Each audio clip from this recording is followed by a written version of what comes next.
Hello everyone. In this video, I'll guide you through a complete head-to-head comparison between MiniMax H3 and LTX 2.5 to help you decide which generative video AI model belongs in your creative pipeline. Both of these cutting-edge models are transforming video production by generating video and synchronized audio together in a single pass, eliminating the need for a separate sound design step. Starting with LTX 2.5 from Lightricks, its absolute superpower is speed and production flexibility. It is an open-weights model capable of generating native 4K HDR footage, making it a favorite for creators running models on local hardware or using custom workflow tools like Comfy UI.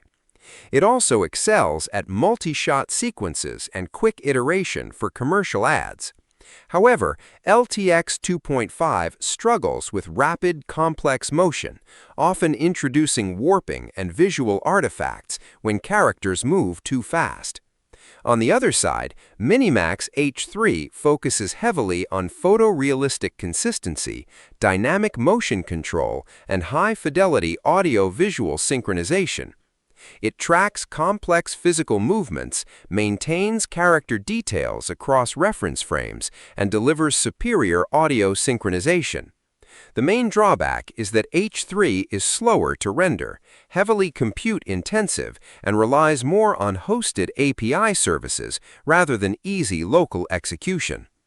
Ultimately, if you need blazing fast generations, localized control, and sharp 4K exports, LTX 2.5 is fantastic. But if you prioritize realistic motion, visual continuity, and pristine audio-visual sync, MiniMax H3 is the clear winner. Subscribe the channel for more videos.